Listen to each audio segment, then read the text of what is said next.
Otis or anybody higher up, they actually don't care. They just see it as a turf battle. They say, you know, you guys work this out. We have one otolaryngology attending who did a sphincter pharyngoplasty. Took 5 hours. You know, operation takes me like 40 minutes or something, and the kid predictably developed massive tongue swelling. Was in the ICU for I think almost 10 days. Was you know sort of, and I don't know how the outcome was, but certainly that episode wasn't. And we went to the chair of pediatrics, and she really like basically said, I don't know, whatever. She said, I can't do anything about it. And so again, I mean, it's the same situation where if somebody comes in from the outside and comes to the wrong door, you know, they'll get operated on, and there's not a lot that we can say about it.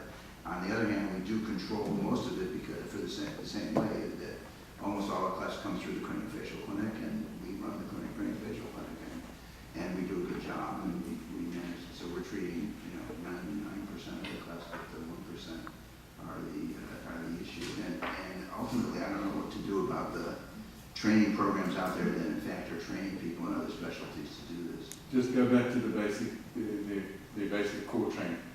It's not required. Well, but it's not required. But if somebody comes and says, well, I did 20 cleft palates during my fellowship in pediatric otolaryngology. It's okay, Bill. Whoever it is. We got that one covered. Right. It's okay. That's basically what we're saying. We got this. Yeah. You're next. Yeah, well, it's not always that easy. I mean, because you cannot control what another department credentials somebody to do. So if they're credentialed to do that, and I mean, I could talk all day long about this, you know. But you want. And there's a kid born in the NICU who has an airway problem. They're going to call ENT. And then they get there and take care of the airway, which we can't do, and we shouldn't do.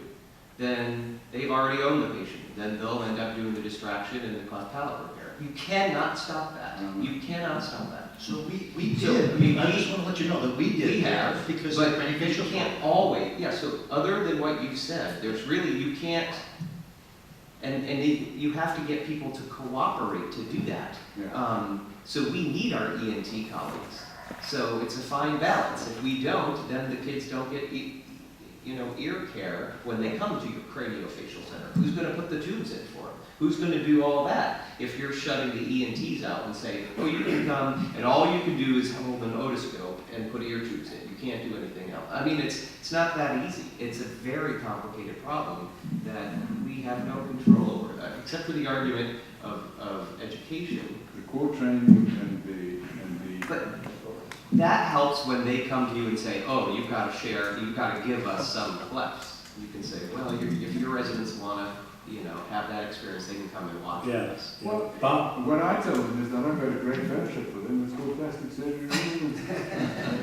Bob and I are both ENT trained, so I can't wait to hear Bob Wilson. Yeah, I didn't do clefts in my ENT training. Just like Don said, it wasn't on our case list that we had to go get, so we didn't. So I've been in the same institution now for 22 years, and I've encountered this at multiple levels.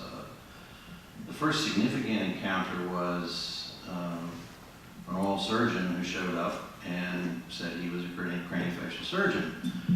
And I said, where'd you do your fellowship? And he said, Pittsburgh. And I said, oh, you know Joe. Turns out it wasn't with Joe. And what I found out very quickly was he was employed by the dental college. His credentialing, I had no say in. Could not do one single thing about his credentialing. We don't control that. We don't control the lists that the boards of the various specialties put out. But what I could control is the people who I do cases with. And he had a frontoorbital advancement to do right away. And so I had a very private meeting with the 4 pediatric neurosurgeons that are in my group and we do cases with. And let's just say, the deal was done. So he couldn't find a neurosurgeon that would do a case with him. He subsequently burned out, left Memphis, went to another town, solved my problem. The second encounter I've had, I've been fortunate that I have had gone through 3 ENT chairs in my time, including just getting a new one. For the first 21 years, it was symbiotic.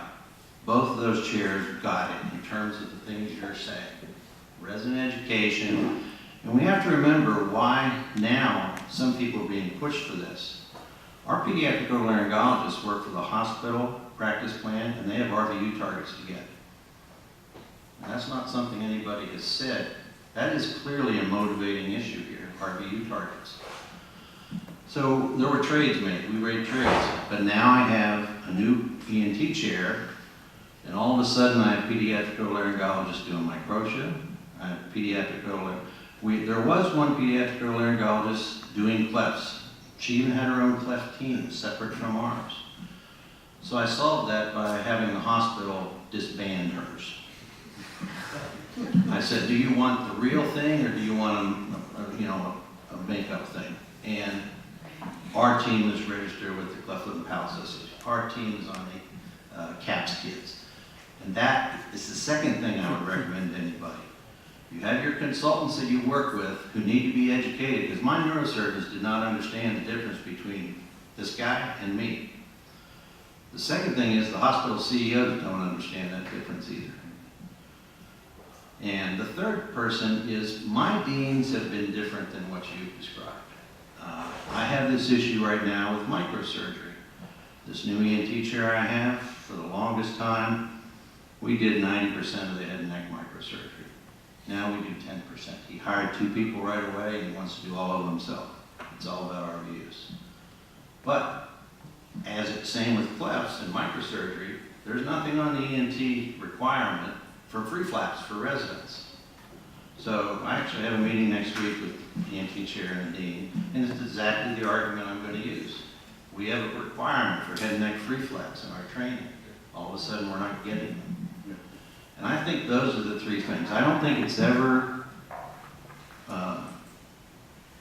it makes us look bad if we in public say they don't know how to do this. And I think Frank can appreciate this from me, because I heard that as an ENT guy, you shouldn't be doing rhinoplasty, you shouldn't be doing facelifts. And in reality, I got tremendous training and experience in my ENT training to do those procedures. I don't think we should say that. I think we should go on other aspects in trying to win this battle. And the fact of the matter is, if they do it better than us, then more power to them. That's my approach. Yeah. So I can speak about the UVA experience, because I was there for 26 years, and I can actually echo everything that's already been said here. I think that we had a fellow who came and joined the ENT faculty, who did a fellowship. After he had finished his ENT fellowship, he went and did a pediatric otolaryngology fellowship at a place, and there are several centers. It's like what Bill had mentioned, UC Davis. Another one is in Minnesota, where these people who run the program are registered ACPA cleft teams. So he came to the hospital credentialing committee and he said, I'm fellowship trained, and I did them when I was in my fellowship. I've been on several mission trips where I went and did them, so I have an experience of 50 clefts. And so if you expect the credentialing committee of your hospital, you are really barking up the wrong tree, because at the end of the day, they don't want to hear that you have this little turf battle going on. And as far as they can tell, they are as well trained as many of our residents who do 7 clefts and go out into practice. So then we tried the argument, well, we need these for our training program, okay? And we can't be diluting our experience. Well, the response was, well, then let's give the ENT guy an adjunct appointment in your department, and he will become part of the plastic surgery faculty. So it's a rabbit hole. I think it's a very unforeseeable, you cannot, it's just like what Joe said. I don't think there's any way that you can put a kibosh on it. And I think when you go to the dean of the medical school, we had the same thing as Bob was talking about. The oral surgeons aren't under the purview of the medical school dean. and they can do whatever they want to do. In Virginia, the dentists are doing all the cosmetic procedures, faceless, blepharoplasty, and so forth. So, you know, it's a real unfortunate thing. I'm a delegate at the AMA, and we talk a lot about, you know, these scope of practice issues. You know, it's not just allied, you know, sort of health professions, but it's even non-health people that are trying to, you know, kind of elbow in on what we do as plastic surgeons. So, you know, I think that one of the things that we can do and maybe we need to do a better job of it, is public education. And I think a lot of people would say, okay, well, if this person does a posterior pharyngeal flap and it takes 5 hours and he has a terrible result, that's something that, you know, we can educate people about and say, you know, you need to go to a person or a place where they've got a lot of experience. You know, I went to UC Davis to look around there, and I was astounded to find out that the ENT people are doing all the cranial vaults and also all of the, you know, sort of the orthognathic stuff as well. And I was astounded because I said, well, how can they justify doing a frontal orbital advancement, for example? And they said, well, that's the frontal sinus. And, you know, we deal with the frontal sinus all the time. There isn't one. I know, well, that's where I'm saying that education comes in. But Don, I think, you know, it's a dangerous thing because, you know, quite frankly, the ENT people probably do more rhinoplasties than we do when we train. And it's just like what Bob said, if they do it better, then in fact, the patient is benefiting from that. So, you know, it's a very hard argument. And at UVA, we ended up having to let this guy into our team.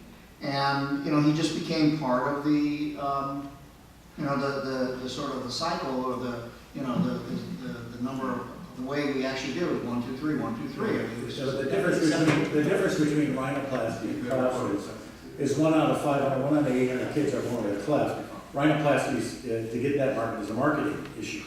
You know, there's endless. So, Jack, what's your comment? Well, to follow up on what Ken just said, the scope of practice and maintenance of competence, those two go together. I don't think the solution is with the dean or with your credentialing committee. If you bark that tree, you end up, recently went through that. We had an oral surgeon that came to town and wanted to do frontal orbital advancement, and I was given the record and I looked through it and I tabulated all the cases that he has done, all the stuff that we really looked through. 2 FOARs as operating surgeon himself. So we rejected, and he promptly went to the next level up at the dean's level. And as a result, I now am on the S list with the dental school dean. They no longer want me to participate in their, so I don't recommend you go that route. To answer the question, what is really good for the public, we should take a look at ourselves. You look at the population of the United States, 300 million, the birth rate, the prevalence of craniosynostosis. The entire country has about 17 cases per year. And we have more than 21 craniofacial fellowships. You're lucky you get 1 on the average. So we are pumping craniofacial fellows out with very low numbers on the average. That's just mathematics. You can't argue with the average. So it is a competitive market, it's an open market. So the commanding height is those who can control the patient. I think if you're good, they'll realize that you are good. And you can help other people who want to. It is, you know, 10th Amendment. This will always be a local issue. You cannot nationalize the legislation. At the federal level, there will be no way to legislate this. But what I always tell my young staff, it's all about relationships. You know, you need to develop relationships with your neurosurgeons, you know, make sure that's locked in, especially new neurosurgeons coming in. But on the otolaryngology thing, I think Bob and Joe pointed out, you know, when some kid is in the ICU and he has an airway issue, you have to be there. You have to jump on that immediately. And is Jim Lehman here? Stuff, Jim?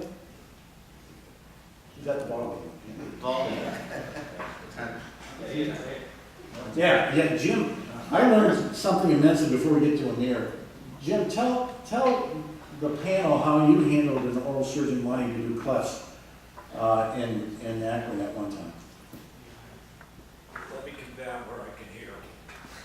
That's another thing that happens to you when you get old. Amir's comment, and then we'll get back to Jim. So, give me the question again. Yeah, come by me, I'm here to comment, and then we'll circle back with you. I'll tell you what I want your expertise about.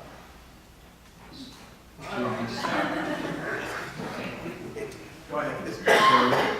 So I actually think I'm going to be a bit controversial here and say I think the writing's on the wall that you're not going to be able to control ENT or oral maxillofacial surgery based on the numbers of training.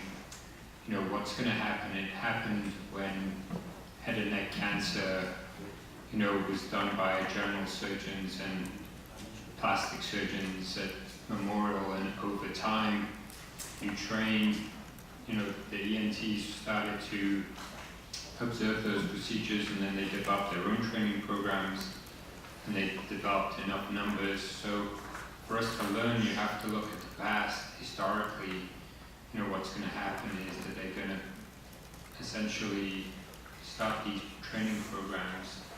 As everyone has said, they're going to get enough numbers, they're going to be able to go through the credentialing committees. The way I think you handle it is reflected by Dr. Yu's comments. I think it's about relationships. The best thing for the patients to have people who are dedicated, no matter what discipline you are, whether it's ENT or maxillofacial surgery or plastic surgery. It can't be people just coming in and doing one or two cases. It needs to be done, and the hospital needs to get behind centers of excellence who do these, and they do them and focus on them with a high volume. Well, I learned from Jim Lehman here, who's been was in practice for 50 years, and he had this coming up mostly with oral maxillofacial surgery. So tell me what you did. Well, we had issues getting the oral surgeon to do certain things like take their molars out for the orthodontist. And they wouldn't do it because there was no money. So I just told them, we'll take care of it. And so we did. And you just have to do quality work and take care of everything that comes your way. And the rest of the stuff will fall into place. Yes, they're going to be ENT. Yes, they're going to be oral surgeons, and they're going to be doing things. And you just can't worry about it. You have to stick with doing high quality yourself, and make your team high quality team, and things will fall into place. But you're not going to eliminate everybody. And I mean, So Frank, no, you're 100% right. I mean, you can't, pick and choose things and make things. You can't ram things through. You have to do it because you're quality people, and social media has got you as the top person or your team. Frank, one of the areas that I think is missing, I don't know if we should as a group try to do this, because I was talking to somebody before, actually I was talking to Don about this. Right now, if in this whole U.S. News and World Report, whether or not it's for medical centers, but they also have them at the Children's Hospital. So if you think about it, 1 in 700 kids have clefts, right now, and 1 in 2,000 have saddles and astosis and so on. There is, right now, they mush neurology and neurosurgery together, whatever. There's nothing, there's ENT. There's nothing for plastic surgery. And I actually think that the idea, certainly in a children's hospital, that there's a craniofacial program, and that should, in some way, look at the quality of that children's hospital, one that has it, one that doesn't, one that actually fulfills all sorts of different requirements, I think is a really important thing. I don't know whether or not our groups all should get together in some way to lobby them to do it, because it would do two things. One is, it would be important to the hospital that we rate high. The second, and we have fellowships and so on that do this stuff, and that counts, by the way. Right now, my craniofacial fellowship counts for neurosurgery and helps them get higher schools. But the other thing is, it would make us higher profile within that sort of situation, if they know that these are where the craniofacial programs are, they're run by whatever, then all of a sudden plastic surgery takes a little bit of a higher visibility, which right now, I don't think we have any visibility at all in the US News and World Report, whether it be for children's or for the other. Steve, just for 1 second, Henry Vasquez, I think has something to share with us, because he and I had this discussion. Henry, would you share with us? Well, I'll be happy to. No, I think sort of stickler point on me. I actually wrote the editor of U.S. News and World Report, indicating, essentially what you said. I said plastic surgery is involved in face transplantation. Plastic surgery does hand transplantation, and among other things, breast reconstruction. We went through the whole litany. I also told him that I was a fan of the magazine from debating courses in high school and stuff like that. Essentially, he wrote back after several months and he said, "Thank you very much for your letter." He said, "But we have chosen the specialties based on the impact that they have to the life and lifestyle of the patient."